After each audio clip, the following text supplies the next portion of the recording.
Fala pessoal, vamos lá para mais uma aula. Vamos falar sobre regras.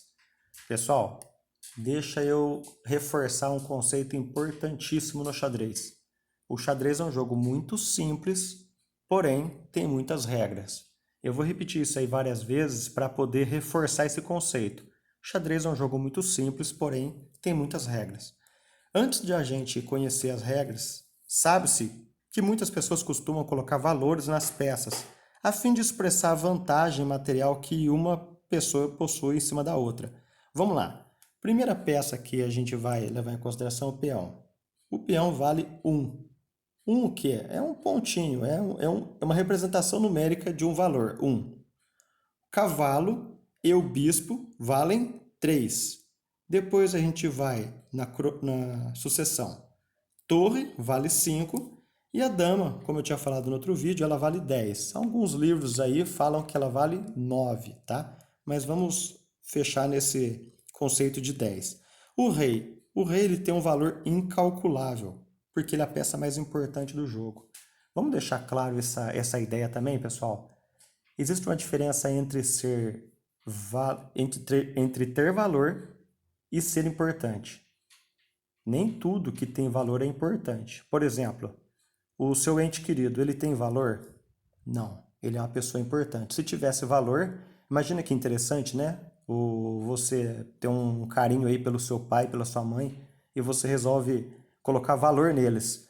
Então, eu gostaria de ter umas 2, 3, 4, 5 mães, né? Era só ir lá, comprar uma mãe no mercado e eu tinha 3, 4 mães. Não é assim que funciona, certo? Atente-se, gente, o rei nunca poderá ficar perto de outro rei, nem de frente, nem de lado, nem diagonal. Na última aula eu tinha falado exatamente isso daí, na aula de cheque, checkmate. O mais perto que um rei pode ficar do outro é a distância de uma casa, tanto de lado quanto na diagonal, certo? Ou um de frente para o outro. Jamais um rei pode ficar do lado de outro rei. Se isso acontecer, gente, é um lance impossível. Costuma-se comentar, né, para efeito pedagógico, que um tem alergia ao outro, né? Dois combatentes, então eles não podem ficar um próximo do outro. O mais perto que eles podem é a distância de uma casa, certo? Lance impossível, gente, é todo lance realizado de forma errada às regras do jogo. Por exemplo, um cavalo, você movimenta o teu cavalo assim, ó, você faz um L assim com o seu cavalo. E não é. O L do cavalo é um L de 4 casas. Uma, duas, três, quatro. Mas você confunde e faz assim. É errado, não pode. Você pegar sua torre e andar com a torre na diagonal. Também não pode, a torre anda reta ou de lado. Bispo, sabe-se que ele anda na diagonal. Você pega o seu bispo e anda com ele para frente. Todos estes lances são lances impossíveis. Não pode. Lembrando que 3 lances impossíveis você perde a partida. Diferente do jogo de dama, gente, quando você captura uma peça, nunca a peça passará por cima da outra. A peça que captura, ela vai parar no lugar onde a peça capturada estava, ocupando assim o seu lugar. Isso eu venho falando desde as primeiras aulas. O peão captura na diagonal. Então, eu capturo assim. Nunca eu passo por cima. É importante deixar claro esse conceito aí. Qualquer peça, tá, gente? Essa torre, ela quer capturar aqui, ela vai e ocupa o lugar que a peça capturada estava. Vamos lá. Próximo detalhe aí, não existe o soprinho igual no jogo de damas. Você captura a peça se você quiser. Vamos supor que esse peão aqui seja uma peça de dama. Quando na peça de dama, quando você vem aqui, obrigatoriamente você tem que capturar. Se você não capturar, o que que acontece? Vamos supor que você não captura. Essa peça aqui você pega para você porque é dita que ela levou um soprinho, né? No jogo de xadrez isso não existe. Perfeito? Não existe capturar duas peças ao mesmo tempo, tá? Importante deixar isso claro também. Não posso capturar aqui e depois imediatamente capturar aqui. Não, eu capturo uma peça só.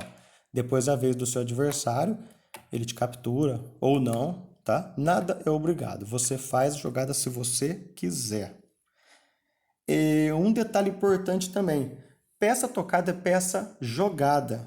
É o famoso tocou, jogou. Se você relou na peça, você obrigatoriamente tem que mover essa peça. Para evitar que o jogador, eu quero vir aqui. Quer saber? Não vou aqui não, eu vou aqui. E volta. Gente, para evitar esse tumulto que vai causar no meio do jogo, então existe essa regra. Se você tocou na peça, você tem que jogar. Mas olha, eu relei nessa torre aqui. Só que eu observei que não tem como mexer com ela, tá travada, tá vendo?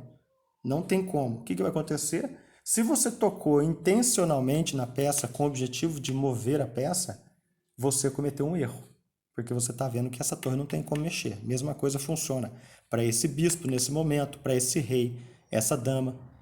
Agora, se a peça está lá torta no tabuleiro, na casinha do tabuleiro, você resolve consertar, deixar ela no centro, você simplesmente pede licença para o seu adversário. Olha, com licença, você vai e arruma a peça. Ela está torta, pediu licença, não tem problema. Tudo vai a questão de bom senso, tá, pessoal? Mas assim, você percebeu que a pessoa tocou de forma intencional na peça, ela tem que mexer com essa peça. Se não for possível, é um lance impossível. Recebeu um cheque, a pessoa não viu que recebeu o cheque, ela vai e rela em outra peça, de forma intencional. Automaticamente já cometeu um erro. Tudo bem, pessoal? Por hoje é só. Espero que vocês estejam gostando e até a próxima aula.